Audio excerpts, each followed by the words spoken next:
honey, cousin, baby girl, baby child. The Love is Blind, Love is Not Blind, drama, rumors, debacle. It's just so much stuff with this show. People are wondering, is it really real? Is it fake? Because, girl, look at this. Look at this, honey. Look at Shake and Deepti and her bridesmaid. Apparently, they had gotten a yacht and they partied till 5 o'clock in the morning. Okay, but I guess they're gonna party. I mean, what are they gonna do with all that food and all the plans and all that stuff? And of course, you probably have heard about this. Shake's Deepti brother came for Shake, honey, after they saw all that stuff that he was saying about Deepti. Girl, it's just so much, honey. Everybody is spilling the tea. So I'm gonna spill some of the tea for you. I don't got time for all of it. It's just so much. Allegedly. Rumor has it that Natalie and Shane are still together. Okay, I don't know how, child, because Natalie's coming off as a pygmeisha, and I don't like it. Okay, she's coming off real pygmeisha, and I really don't like. But anyways, girl, you know these people, girl, they just want them to have a man. But anyways, I love you. I want to thank you for your love, support. My new T-shirt, "Take Your Cookie Off the Table," is available. I absolutely love it. Thank you for those of you who supported Michael Jr. in his spring sale. Lord, I'm so tired of them people. I just prefer to pay the money, but he don't want me to pay the money because if you just pay the money, he don't get the points. So he said, "No, mommy, you don't pay the money. Uh, so and so father paid the money, and she didn't get any points, mommy. You have to sell this stuff so I could get points." So I want to thank you for those of you who supported. We did meet our goal, and I'll be sending you free books. Okay, so if you supported Michael Jr. in his spring sale, um free books. And for Christmas too, I gotta go back. I don't know if I sent you books, but if I didn't, let me know. Okay, I know I sent two people books, but I'm not sure. So thank you, and of course, thank you for those of you who have picked up my books. Girl, I'm so sleepy this morning. I'm so sleepy. Okay, I've been up since 4 doing some book work. But anyways, okay, let's go ahead and read the drama. Let's go ahead and read it, honey. He came for Deputy brother came for Shake this morning. Well, yesterday or whenever. And it's hot on Instagram. Okay, so here go. Lord, this is so tiny. Ooh wee. What a roller coaster. Let me turn around, see if it's better, girl, because I just can't. Okay, here go. So, ooh wee, what a roller coaster. Says Deputy.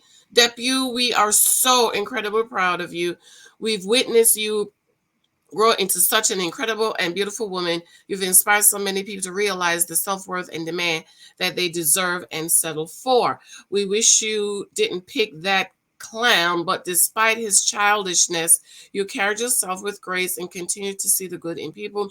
We're so damn proud of you to call you our baby sister and know we're there for you always. Thank you to everyone for their incredible support. We really appreciate all the kind messages and we don't take it for granted. We've read way too many tweets and scrolled through way too many Reddit threads, and Depta is lucky to have such a massive support system. We are very thankful to you all. Now, normally I don't get involved in drama, but I'm going to defend my sister here. Shake, bro, you're a loser. You minimized my sister's life by making some awful and cringeworthy comments about her. You made these statements knowing your own mom would one day watch it. My parents and my entire family had to sit through you talking behind my sister's back about insecurities she fought her entire life. Despite your comments on and off camera about her body, we continue to only ever be supportive of you despite our best efforts to convince her to see through your BS. That's the person she is. In spite of your best efforts to pretend this was all fictional and it was because of the edit, no one forced you to say those words. We welcomed you into our home and you saw it as an opportunity for clout. So forgive me if I'm not sympathetic towards you. Excuse me, towards you and the hate you're receiving. Good luck with the rest of your life and stay the F away from my sister. Drop the mic. Don't come for me. Well, honey, that's what the brother is saying, but let me just go ahead and read a lot of other stuff that's going on the show because we're hearing all kind of stuff. Allegedly, Natalie and what's his name is back together. Reddit is on fire. So let me just go ahead and read some of this. So people are asking questions on Reddit, and everybody is spilling the tea. Okay, so one person asked, did the crew purposely put Shane in the pod when Shayna was expecting Natalie that second time he mixed them up, or is he that out of it? Person response, unfortunately, I don't know what happened there. Typically, they tell contestant who they are meeting, so I'm not sure if this was a case of producers trying to start drama or if it was Shane too tweaked to listen. So allegedly, they are saying Shane was on something. I'm gonna read. Let me read. Because I pick stuff up. Let me read. Deleted. This is the person name allegedly worked for production that's telling us the tea. South asks, is Shane really on D drugs? Yes, he took testosterone pills throughout the production and did coke at least 3 times that I know of during filming. Edit. Okay, allegedly. I didn't personally see him taking anything, but there was a lot of talk among the crew about his drug use. I knew something was off about him. I just knew. I knew something was off about him. I just didn't want to think. It was, the stuff, because you're on camera, you with all these people on camera, you gonna be on the stuff. But you know what? If you are already on the stuff, these are all allegations. I don't know if this is true. Shane and Natalie's fight at the end seemed confusing. How did Natalie find out Shane said those things? He was on the phone with her, person where you're not listening, because he had been saying them to her face for weeks before the wedding, not just the night before. Right. Did anyone actually check in with her about this? It bothers me that she was contractually obligated to continue being verbally abused. It wasn't great, but they stopped filming as much together leading up to the wedding due to changes in her work schedule. No idea if that was true or a lie to get out of spending time with him. I don't know, but she wasn't like trapped in the apartment with him 24/7.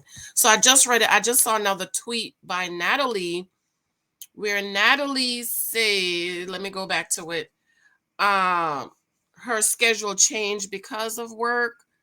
So that was interesting. So rumor has it that Natalie didn't want to give the ring back, and they had to do legally try to get the ring back. So I'm going to read that. So she says, I'm getting a lot of the same question about what happened to my ring after the wedding and why I changed my work schedule leading up to my wedding. So I thought I'd respond to them here. Yes, I still have my engagement ring. The production company kindly let all the women keep our rings. I took PTO the week before my wedding to focus on the wedding planning and filming. So Natalie here is saying, no, she just took time off work to focus on the wedding and the plan. Okay, girl, I don't know.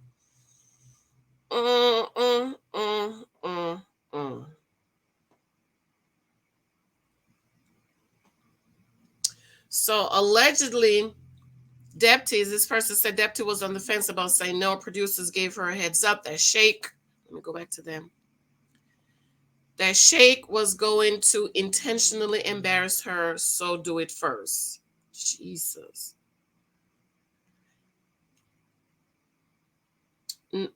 Shake was telling everyone that he wanted to be the bad guy. He was sure that Deepti was going to say yes, and he wanted to say no and be the one to break it off and be dramatic. The producers convinced Deepti to be the one to say no instead of leading it to Shake. The man is a menace. Wow. Is it that crazy?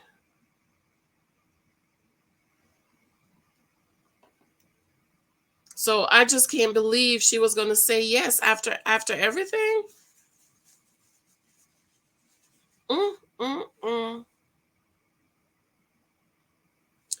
This person asks, is it an option for the couples to show up to the altar?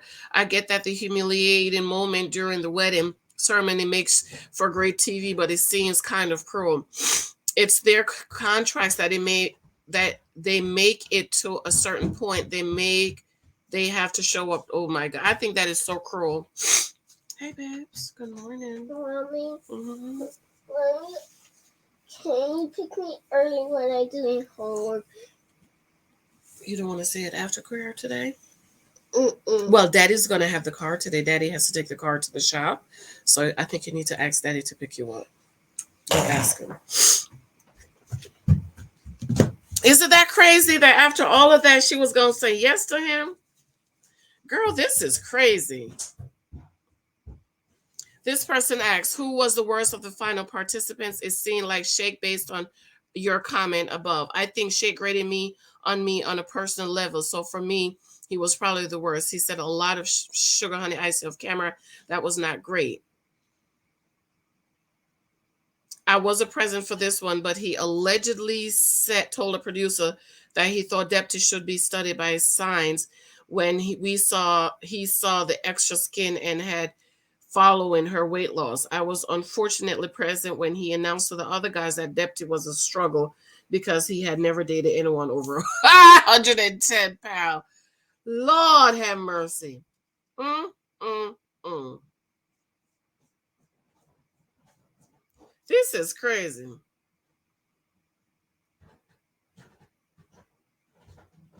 Is there anyone who think got an unfair edit? Everyone, when you're condensing over 500 hours of footage into 10 hours of content, everyone is going to get shortchanged. I think they gave kinder edits to Shane and Shake than either of them deserve and glossed over problems between Mal and Sal way too quickly while spending too much time on Nick and Daniels having the same arguments multiple times. Jesus, this is crazy. Because I would have liked to see some of those discussions that people have. You know what I mean?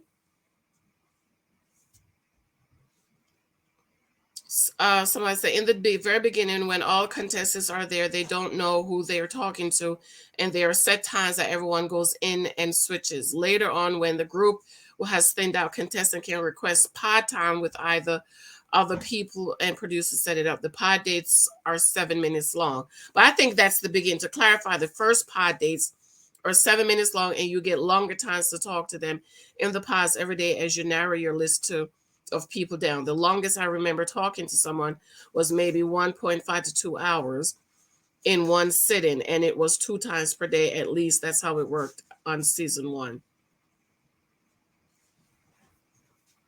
The guy also said Nick and Danielle got an unfair edit. They weren't always fighting. Deepti, Sal, Iana, and Jarrett were really great to the crew and mindful that they were doing their jobs. Iana and Jarrett's wedding guests were the most fun. Cast members get the rings at discount. If they get married, they had to threaten Natalie with legal action to get her ring back. Okay, so that's okay, I see what Natalie's saying, because that's the wedding band, okay? Because you see there's a wedding band and there's an engagement ring, okay?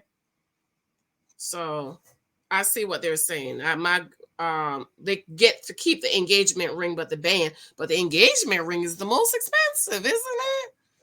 Which all right. So there's another picture up here with Jared and Ayana,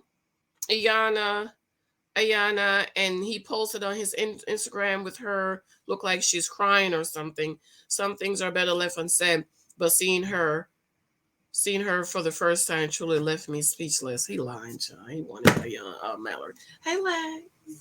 Good morning, Lex. How you doing, Lexi? I don't believe him. He lying. But anyways, it's a lot of stuff going on behind the scene. I'm over ready to look. What is it? Black love, struggle love. I'm over them, child. I'm tired of these people. I'm ready to move on. Okay. I guess there's an episode reunion is this Friday, and they're recording for season 3, so that's good. I'll watch it. If season 3 come on in time, I might drop Meredith for a second because I'm tired of Meredith. Shit house. Shit side. I love you. I'm gonna go. I'm so out of it today, y'all. Oof.